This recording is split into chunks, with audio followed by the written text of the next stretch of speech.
এটি ছিল একজন পরিশ্রমী ও স্নেহশীল বাবার সংগ্রামের গল্প। এমন একজন মানুষ যিনি জীবনের প্রতিটি ধাপে তার পরিবার ও সমাজের জন্য নিবেদিত ছিলেন। একজন ভালো মানুষ ও দায়িত্বশীল বাবার গল্প হল স্টিফেন ললিত হাওলাদার। তিনি বরিশালের ক্যাথলিক গির্জায় একজন হিসাবরক্ষক হিসেবে কাজ করতেন। তার আয় ছিল অল্প, কিন্তু তিনি সৎ ও পরিশ্রমী ছিলেন।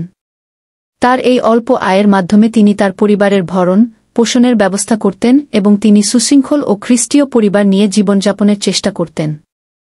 তার স্ত্রী তেরেসা হালদার, ময়মনসিংহের মেয়ে, তার সন্তানদের পড়াশোনার জন্য জীবনে অনেক কষ্ট করেছেন। প্রতিটি কাজ শুরু করার আগে প্রার্থনা করা ছিল তার অভ্যাস। তিনি বিশ্বাস করতেন প্রার্থনা মনকে শান্তি দেয় এবং আমাদের সঠিক পথে চলার শক্তি যোগায়। তিনি 25 জুন 2024 সালে মৃত্যুবরণ করেন। বাবার মতোই মা ও ছিলেন তাদের জীবনের অন্যতম স্তম্ভ। প্রভাতী মহিলা সমিতিতে কাজ করে তিনি 5 সন্তানকে মানুষ করেছেন।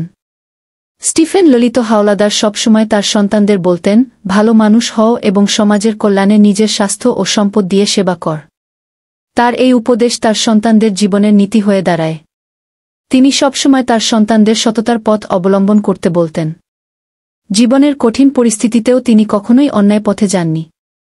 তার কাজের প্রতি একনিষ্ঠতা এবং বরিশাল খ্রিস্টীয় সমাজের প্রতি দায়িত্ববোধ তাকে সবার চোখে প্রিয় করে তুলেছিল। তার সততার জন্য তাকে তার সহকর্মী এবং সমাজের মানুষজন গভীরভাবে সম্মান করত। তার পরিবারে ছিল 5 জন পুত্র এবং কোনো কন্যা সন্তান তার ছিল না। তার পুত্রদের মধ্যেও তার এই সততার গুণ প্রবাহিত হয়েছিল।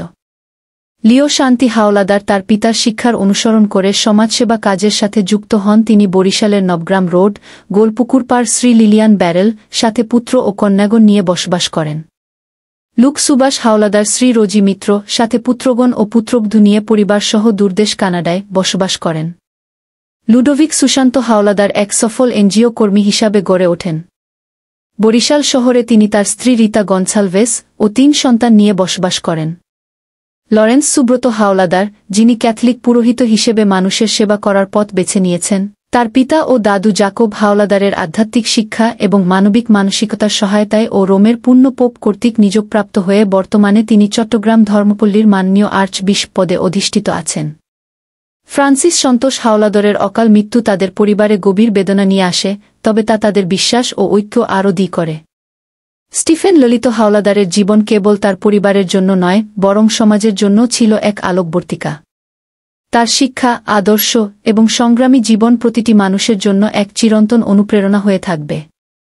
সকলকে ধন্যবাদ।